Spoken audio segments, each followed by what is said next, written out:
Kara Oosterhuis here with RealAgriculture.com. We are back here today with another Real Ag Live. If you're tuning in for the first time, those of you that don't know, we are actually live Monday to Friday, every single day of the work week at 1 p.m. Mountain or 3 p.m. Eastern. So thank you very much for joining. If you have any questions, comments, we are live. So the beauty of that is that we can answer them in real time. So please put any of your questions or comments in the comment section, whether you're watching on Facebook, YouTube, Twitter, or Twitch. We will get to those questions right away.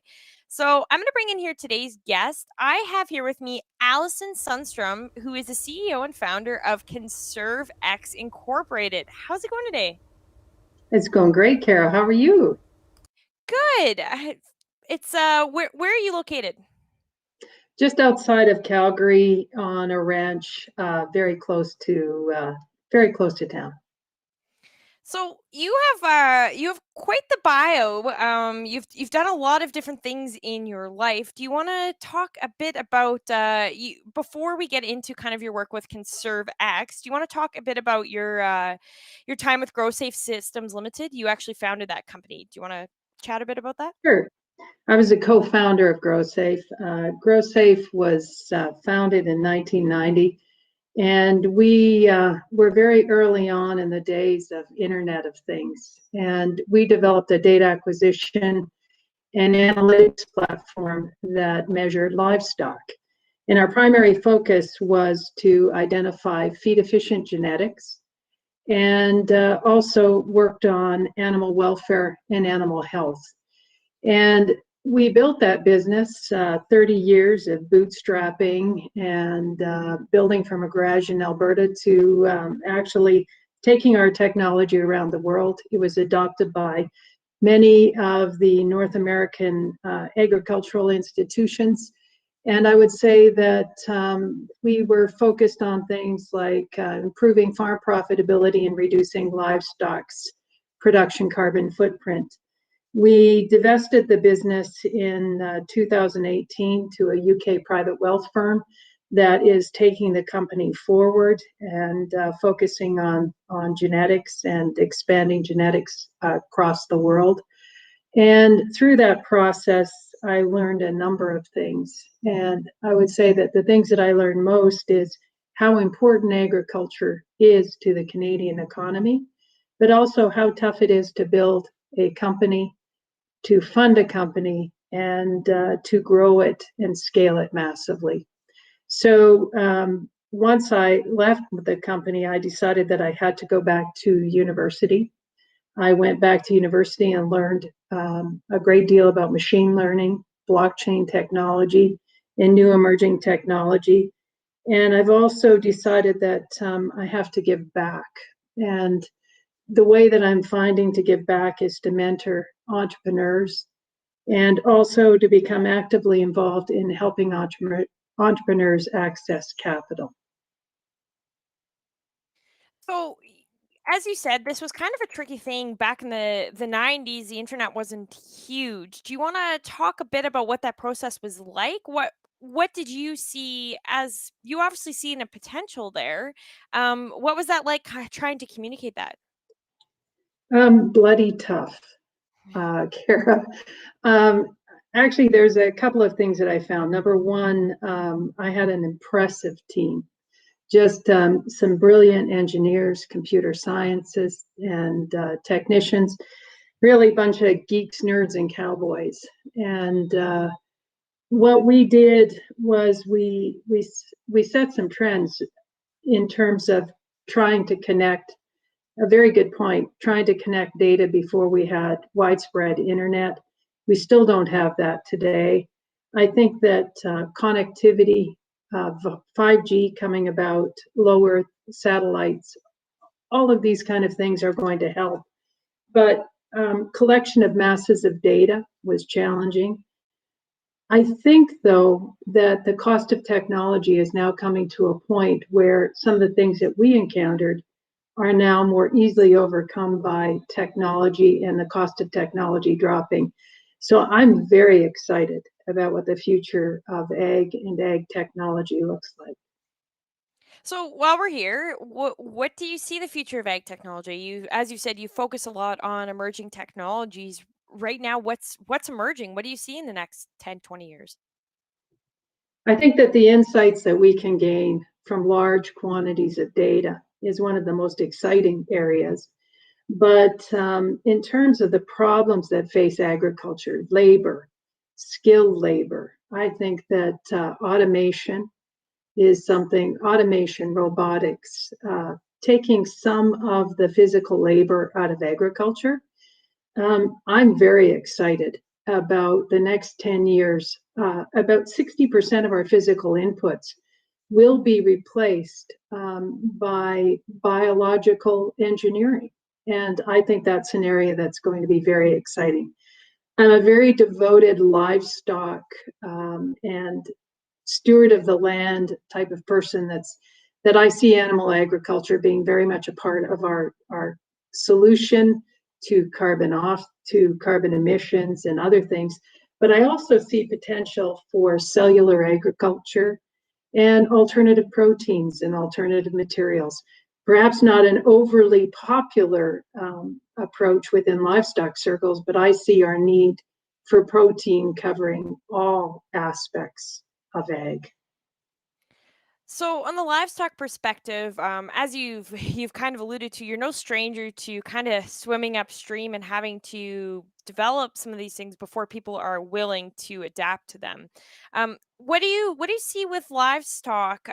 Especially, we have a lot of pushback right now.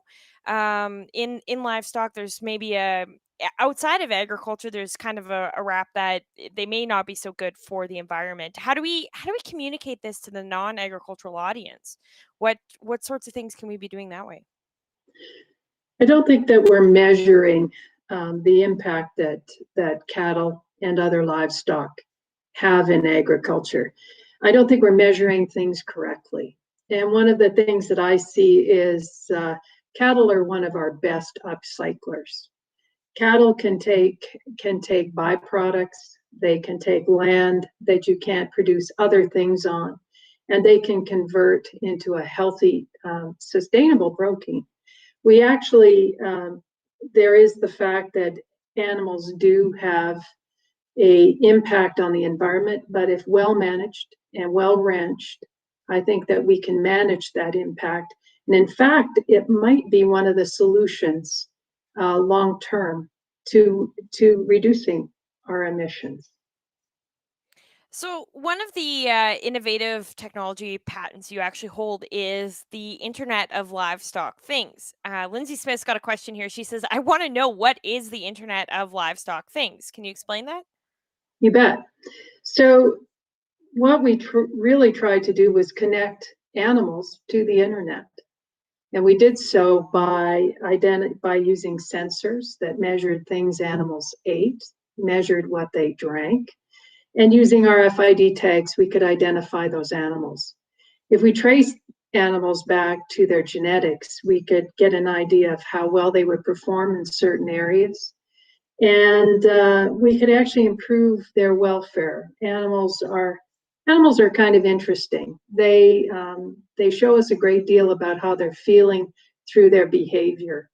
And so we measured some of these things and we started making some sense out of it. And by managing animals more effectively for their genetics, for their environment, um, and connecting them over the internet, we could see what was happening with them on a second by second basis. So we've kind of talked a bit about what you see as some of the emerging technologies, but right now, like, I mean, we're in a bit of a commodity super cycle right now. Like, prices are good.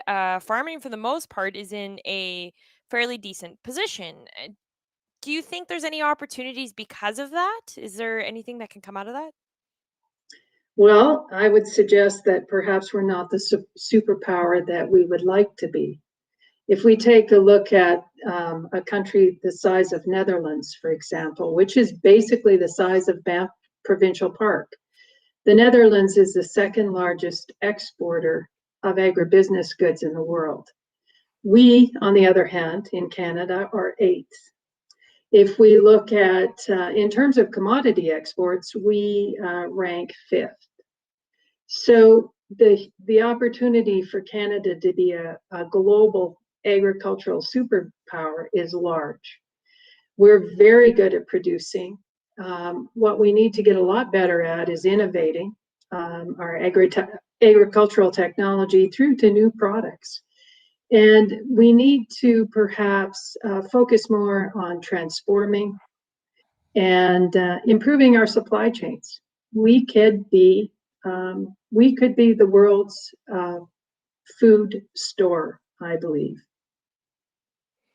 So when we're looking at emerging technologies, lots of people oftentimes think of precision ag. Would you say that plays into here? Like precision ag is such a huge, like it could be anything these days. It seems like. What do you see the future of precision agriculture?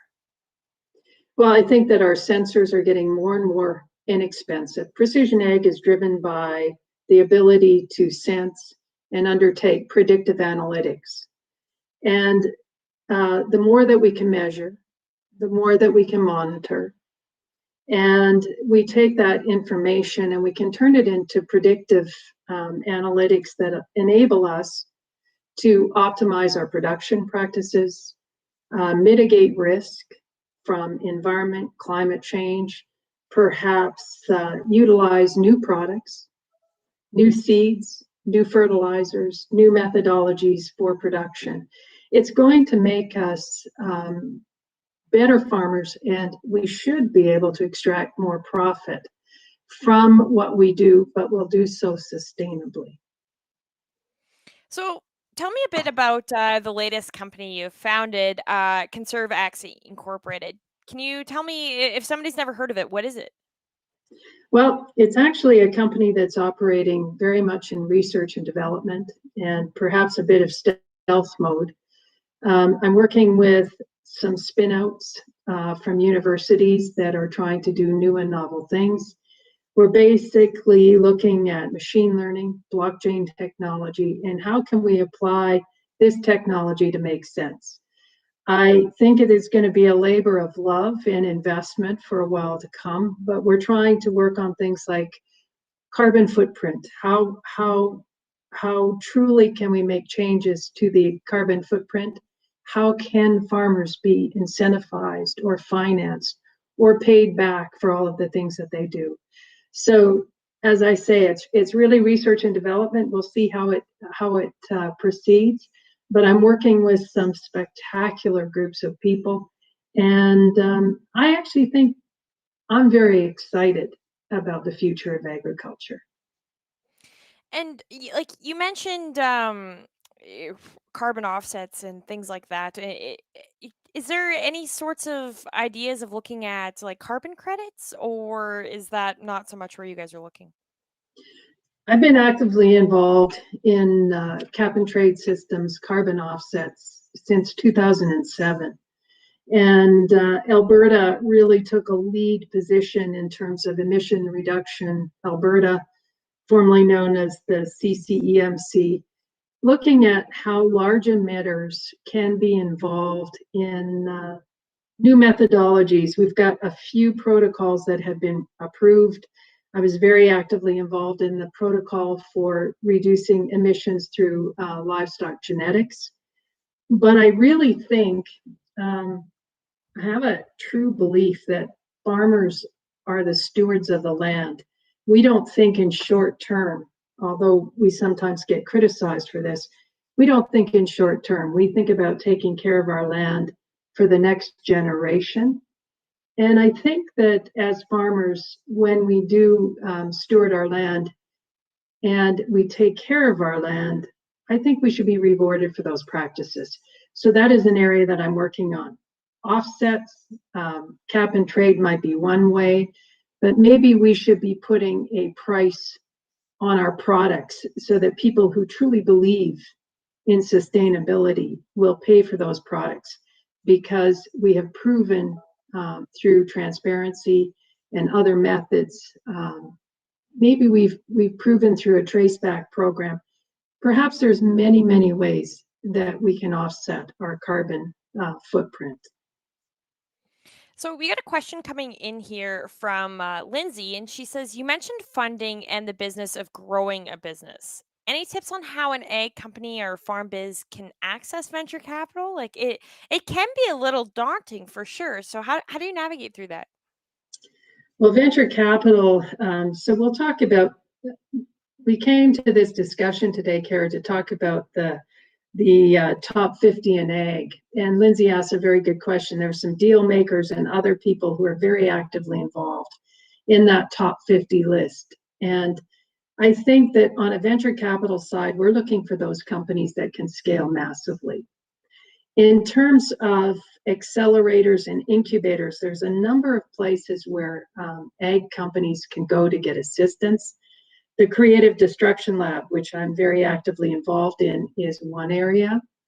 But I think if you have a good idea to help agriculture, if you have a solid business plan, there's many places that you can go for support, financial support. So on the note of the Creative Destruction Lab, do you want to talk a bit about what that is? You bet. The Creative Destruction Lab delivers an objective-based program for companies that usually have a solid science and technology basis. What we do is we offer a year-long program, roughly a year-long program, and we provide mentorship, support through MBA advice, financing, and constructive dialogue. And I wish it was a program that was available when I was starting out, but our goal is to mentor companies to really succeed on the global stage. And as you said, I've kind of failed to put a spotlight on this, but you were recognized as one of Canada's top 50 in agriculture last week as a part of the Western Canadian Agribition. Do you want to talk a bit about what that recognition was like? What that felt to you? It was very surprising, and I didn't expect it. And I had the great joy of providing some support letters for some of the categories and some of the people. When I went back and took a look at the top 50 that were recognized, it was a very impressive list of people.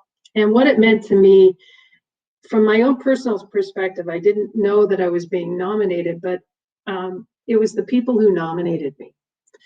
They're just giants in the industry, and I was absolutely pleased by it. I actually pulled out a few people to recognize that are on that list, people that I didn't necessarily know. But I thought that, if you don't mind, I'm going to mention a couple of them because I just thought they were awesome. Absolutely. Okay, so Longview rancher Stephen Hughes.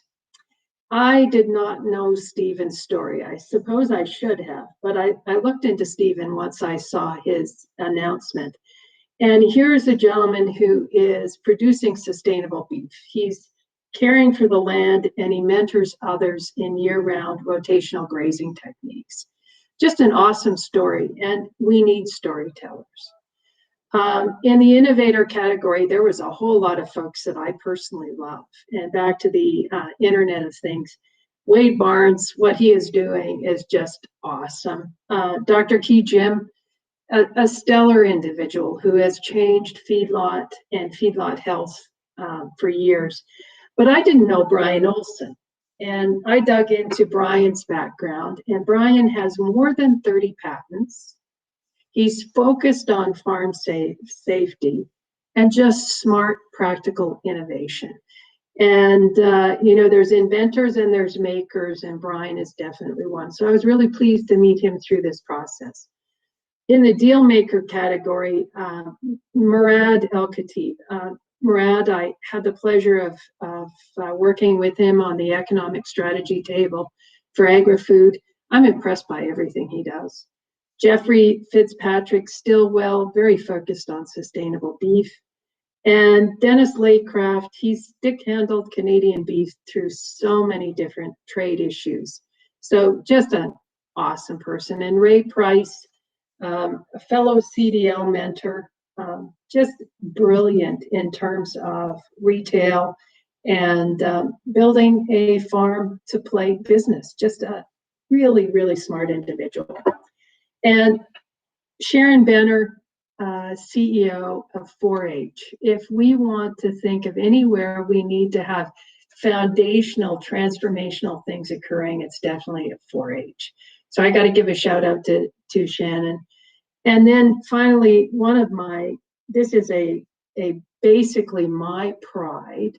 One of the companies that I mentored through CDL, Ceres Mushrooms, Alex Villeneuve, very young innovator, and building a business that he kind of thought about right from his college dorm days. So it's a very impressive list. Absolutely thrilled that I was included amongst it. But Kara, I really think that Agribition has got to get some credit for thinking about this through the pandemic and launching this program, because for me it was a great honor and a great pleasure. But there's a lot of cool people in ag. Absolutely. And I was talking to the CEO last of Western Canadian Agribition, Chris Lane. He was on with me last week on RealAg Live, and he just could not say enough about the process and how many people were actually involved in the process of going through it, and what sort of fantastic submissions went in. So that's absolutely, Agribition deserves some attention for that as well. Now, kind of staying on the same topic, Lara's got a question. She says, out of the blue, what are the 3 habits or characteristics that think got you to where you are today? Now, you can either focus this internally, but also with the top 50, what are some of the characteristics that you think people possess that get them to that position? Okay, frustration is one, which is kind of inspiration and perspiration combined. So if you're not successful and you're able to pivot and keep on going, I think that's part of it. I think people who succeed, especially on an innovation front, they want to change the world. So that's it. I think the other thing is integrity. And I don't think that you can ever compromise your integrity if you want to survive. Agriculture is a really big industry, but it's also a very small industry. So I think integrity plays a role. And then finally, empathy and the ability to work with a team. I am nothing without the team of people behind me that founded and worked with me in GrowSafe, and who are now working with me in ConserveX, but also the industry. Every one of my early adopter customers became my friends. They were my best testimonial, and they were the reason I got up in the morning and the reason I do what I do. Wow. So, staying kind of on the topic of teams, you're involved with the 51. Now, the 51 is creating a critical mass of female-powered capital investing in women-led companies. Do you want to talk a bit about why it being woman-led maybe means something to you? So I've got a couple of really cool statistics for us. If we look at the farm, 50% of our farms are run by women in tandem with their spouses. And so always women have been very influential on farms. Interesting thing though, is in our youngest category, 30 to 50 years of age, our growing number of farm operators are women. Where once farms needed physical labor and requirement, that's not as, with the amount of machinery and equipment and automation coming about, women can lead farms.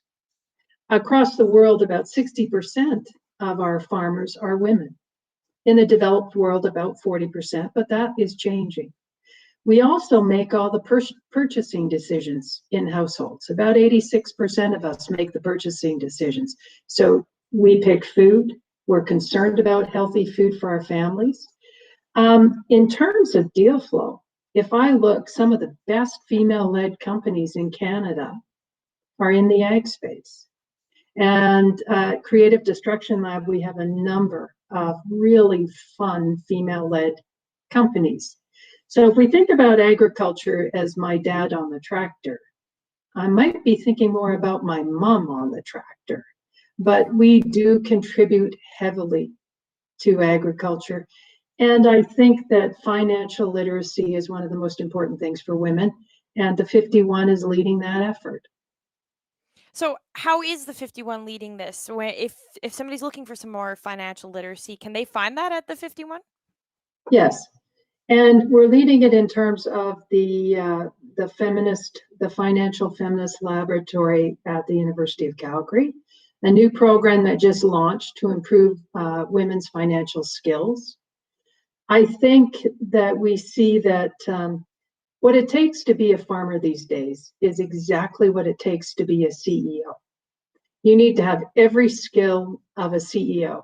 You need to understand new technology. You need to be able to run and finance your business. You need to be able to purchase, and you need to be able to get your product to market. So if we look at all the skills that are required, I think that if we enhance skills, you can do this through the 51, through the financing lab at the University of Calgary. And heck, there's many of us who are mentors and we just love to help in any way we can. If you're building and growing a ag business, a farm, or hopefully an ag tech business. So, staying on the topic of ag tech, you've mentioned the future a few times and how you're very excited for it. What are some of the few things that you're looking forward to happening or being developed? Okay, I think that in terms of, we mentioned this very briefly, but I think that automation is what's going to really drive, and it's not automation just on the farm, but it's automation across food processing, deliveries. And we can talk about all the specific types of technology like drones and satellites. But there's kind of a level of data collection right from wearables, which we also see on cows and others, but from wearable technology that takes biosensors, environmental sensors, through to satellite imaging, where we're seeing that we can see the methane overlay through satellites. It's a very exciting time. The most exciting part is the reduction of the cost of that technology. And is there anything in the works for you? Right now, you currently sit on a few different councils and boards. Do you want to talk a bit about your role there? Sure. I think that there is something that coming through the pandemic, I think that we need to focus on smart recovery. And there's associations. I listened to the Restaurant Association. The Agricultural Innovation Council is a group that I'm very, very involved in. And they had the Restaurant Association come and speak. And I was heartbroken that, we've seen so many restaurants close. We've seen supply chains be disruptive, but coming through the pandemic, I think that we have the opportunity to really change the forecast of what we're doing. We need smart economic recovery, which means that we have to work with governments, we have to work with associations, and any one of us that can bring thoughts and ideas to the table, get involved. And I think that's where I feel that we need to be. So, were you someone growing up that, I'm just listening to you talk, and I'm marveling at you're very inspirational. When you were growing up, were you somebody that wanted to always get involved, or was it something that kind of came later in life?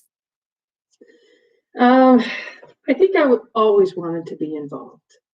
And I think that's where back to the 4-H. I think when you start out and you belong to Girl Guides or you belong to 4-H or you get involved in your community, I think that's a feeling that never leaves you. And so, absolutely, some of my best employees were 4-H participants. You learned a lot of things in 4-H. You learned how to protect the land. You learned how to take care of animals. You learned a lot of things, really practical type skills. I think what I really learned, though, as I was growing up, is that I could do anything that anyone else could do. And I wanted to be paid very well for what I did. And so I found that if you started your own business, that was one way that you can ensure that you had you had equity and you had a number of other things.